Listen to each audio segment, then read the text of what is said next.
तो देखिए, नवादा की आप तस्वीर देख रहे थे जहां पर दुकानदारों ने राहत की सांस ली है। उन्होंने खुशी जाहिर की है सरकार के इस फैसले के मद्देनजर। चलिए पटना की तस्वीर भी आपको दिखाते हैं। एसपी वर्मा रोड आपको लिए चलते हैं, जहां पर इलेक्ट्रॉनिक्स की दुकानें खुल गई।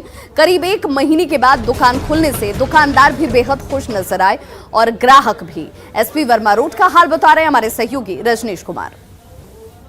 लॉकडाउन 4 लागू होते ही बिहार का सबसे बड़ा इलेक्ट्रॉनिक्स बाजार एसपी वर्मा रोड आज से गुलजार लगने लगा है। लॉकडाउन 4 में इलेक्ट्रॉनिक्स, इलेक्ट्रिकल और ऑटोमोबाइल की दुकानें खोलने की अनुमति दी गई है। ऐसे में एसपी वर्मा रोड में देख सकते हैं सभी दुकानें आज से खुल गई है। लैपटॉप, कंप्यूटर, मोबाइल, बाकी जो इलेक्ट्रॉनिक्स एक्सेसरीज हैं या इलेक्ट्रिकल्स आइटम हैं वो देख सकते हैं कि आज से उसकी दुकानें खुल गई है और ग्राहक भी पहुंचने लगे हैं। जरा हम दुकानदार से ही बात कर लेते हैं, क्या लग रहा है कि कितना वक्त हो गया खोले हुए? 1 महीना हो गया। 3 तारीख से हम लोग के बाद बंद हो गया था दुकान, आज से दुकान खुला है। तो लग रहा है कि अब ग्राहक आएंगे। 1 महीना का काफी हम लोग को लॉस हुआ है, नुकसान हुआ है। मेरा एक कैमरा लेना था, यही चलते सुबह आज बुधवार खुला हुआ है, चला है। अच्छा जी हाँ, 1 महीने बाद यहाँ पहुँचे? जी हाँ, 1 महीने बाद यहाँ है। खुद दुकानदार जो है अभी एक्टिव दिख रहे हैं, जागरूक दिख रहे हैं और ग्राहक जो है वो मास्क लगाए, दुकानदार मास्क लगाए इसको लेकर और सैनिटाइज से हाथ धोए। तो निश्चित रूप से ये पूरे जो इंस्ट्रक्शंस आप देख रहे हैं इसका पालन करना है और जिला प्रशासन की टीम जो है लगातार जो मॉनिटरिंग कर रही है। इसको लेकर जिला प्रशासन ने अलग से टीमें भी गठित की है। स्टैटिक मजिस्ट्रेट के साथ साथ जो पुलिस वाले हैं उनकी चौकसी बढ़ा दी गई है ताकि कहीं से भी लापरवाही नहीं हो। कैमरामैन सुबोध के साथ रजनीश कुमार, न्यूज 18 पटना। और देखिए, एक महत्वपूर्ण जानकारी जिसमें सीबीएसई और आईसीएसई की 12वीं बोर्ड की परीक्षा इस साल रद्द कर दी गई है। जी हां, बोर्ड परीक्षाओं को लेकर प्रधानमंत्री नरेंद्र मोदी की अध्यक्षता में बैठक हुई और इस बैठक के मद्देनजर यह महत्वपूर्ण फैसला लिया गया।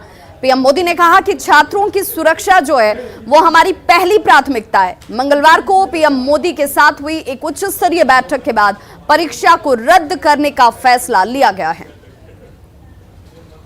तो प्रधानमंत्री नरेंद्र मोदी ने ट्वीट कर 12वीं की परीक्षा रद्द करने की जानकारी दी, जिसमें पीएम मोदी ने ट्वीट करते हुए लिखा कि भारत सरकार ने 12वीं कक्षा की सीबीएसई बोर्ड परीक्षा रद्द करने का फैसला किया है। व्यापक विचार विमर्श के बाद हमने एक निर्णय लिया है जो छात्रों के अनुकूल है, जो हमारे युवाओं के स्वास्थ्य के साथ साथ भविष्य की भी रक्षा करता है।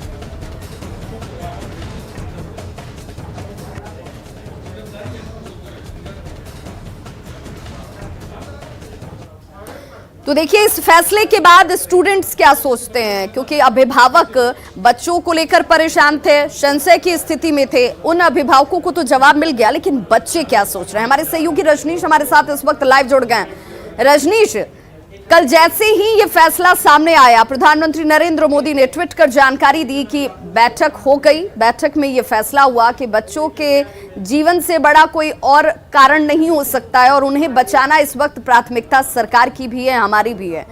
बच्चे इस फैसले को कैसे देख रहे हैं?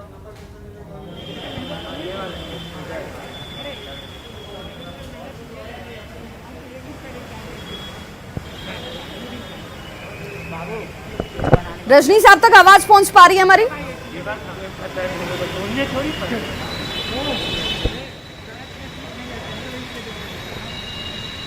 तो देखिए, जहां हमारे सहयोगी खड़े हैं वहां पर उनके साथ स्टूडेंट्स की मौजूदगी भी है, हम उनसे जुड़ने की कोशिश करेंगे। देखिए, इस वक्त ये बहुत महत्वपूर्ण हो जाता है बच्चों के मन में अब ये शंका कि अगर सारे बच्चों को बिना परीक्षा के आगे प्रमोट कर दिया गया तो कॉलेज में एडमिशन कैसे होगा, क्या क्राइटेरिया होगा, क्या आधार होंगे जिनके आधार पर बच्चों का अब एडमिशन उनके मन माफिक, उनके अनुकूल कॉलेजों में होगा। ऐसे में इन सवालों का जवाब आना भी जरूरी है। हमारे सहयोगी रजनीश से मैं जुड़ने की कोशिश कर रही हूं क्योंकि उनके साथ स्टूडेंट्स मौजूद हैं। क्या ये स्टूडेंट सोच रहे हैं इस वक्त इस फैसले को लेकर के, उनका रिएक्शन क्या है और अब आगे के भविष्य को लेकर बच्चों के मन में किस तरह के सवाल जो हैं वो खड़े हो रहे हैं? कोरोना को लेकर लगातार ये स्थिति बन रही थी कि बच्चे भी ये जानना चाह रहे थे कि आखिर इसे लेकर कोई एक फैसला हो जाए, संशय से बाहर निकल पाए, कोई डिलेमा वाली सिचुएशंस बच्चों या अभिभावकों के मन में ना हो।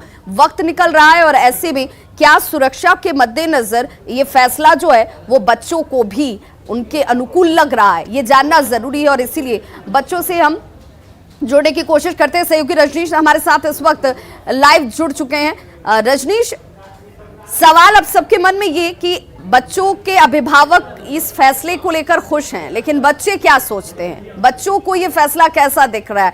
क्या वो भी इस बात को स्वीकार करते हैं कि हाँ, इस वक्त प्रायोरिटी ये है कि जान की रक्षा की जाए, उससे बचाया जाए और फिर आगे अपने भविष्य को संवारने के मौके और मिलेंगे?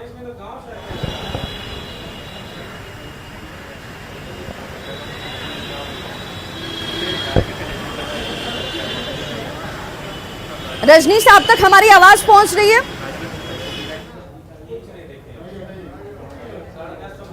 बिल्कुल विभा, देखिए जिस तरह से पहले 10th की परीक्षा जो है उसको रद्द की गई थी, उसके बाद जो परीक्षार्थी हैं वो तैयारी में थे कि अब जून नहीं तो जुलाई में कम से कम जो 12th की परीक्षा है वो ली जाएगी। लेकिन इस बीच पीएम मोदी ने अहम फैसला लिया है और परीक्षा रद्द कर दी गई है। तो इस वक्त हम केंद्रीय विद्यालय बेरी रोड के स्टूडेंट्स के साथ मौजूद हैं जो खासकर इस बार इम्तिहान की तैयारी में थे।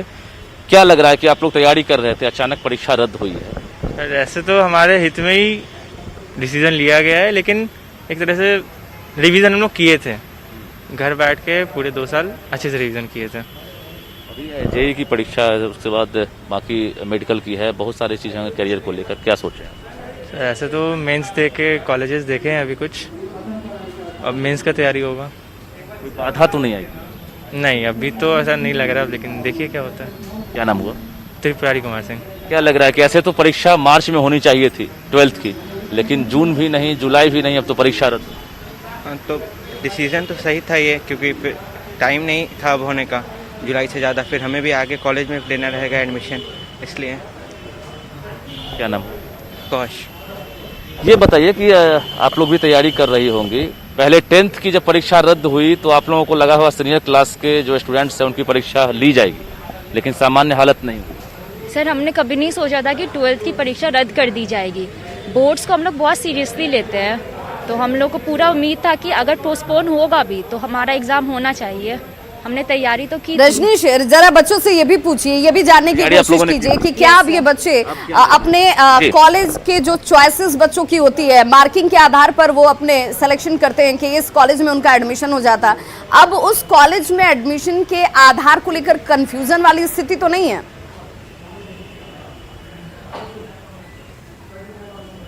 बिल्कुल सही सवाल है विभा। देखिए इसमें कई तरह के संशय बरकरार हैं, क्योंकि जो मेधावी स्टूडेंट हैं, जो ज़्यादा परसेंटेज लाते, नंबर लाते, उनको बेहतर कॉलेज मिलता। अब भी एक सवाल होगा, कैसे आप लोग बेहतर कॉलेज कैसे चुनाव करेंगे? सर, बोर्ड्स के एग्जाम तो चैनल है, और अगर हम लोग स्किप कर रहे हैं तो हम लोग का आगे कंपटीशन बहुत बढ़ने वाला है। तो ये एक तरह से अच्छा डिसीजन नहीं है, लेकिन अगर हम लोग का हेल्थ प्रायोरिटी है तब सही है। तब सही है। क्या कहेंगे? अभी तो कॉलेज चुनाव करने में परेशानी होगी। हाँ, कॉलेज चुनने में परेशानी है क्योंकि कंपटीशन टफ हो गया। जिस बेसिस पे 12th के नंबर्स के बेसिस पे कोई स्टूडेंट कॉलेज चूज करता था, अब वो सब बच्चे उस कंपटीशन में आ चुके हैं। बट अगर एग्ज़ाम होता भी तो अगर कॉम्पिटिटिव एग्ज़ाम के हिसाब से देखा जाए तो एग्ज़ाम के लिए हम लोग रेडी थे। एवरेज की बात आ रही? हाँ, एवरेज स्टूडेंट्स के लिए कंपटीशन टफ हो गया, मैक्सिमम हो गया। लेकिन कहीं ना कहीं ये एक तरीके से अच्छा हुआ, क्योंकि हेल्थ बेसिस पे ये अच्छा डिसीजन नहीं होता। एग्जाम लेना तो बच्चों की सुरक्षा प्रायोरिटी थी और इसी को प्रायोरिटी रखते हम लोग तैयार थे एग्जाम देने के लिए, क्योंकि हमारे टीचर्स हमारा सिलेबस कंप्लीट, और इसीलिए इस मद्देनजर बच्चों को सुरक्षित रखने के लिए फैसला लिया गया। बहुत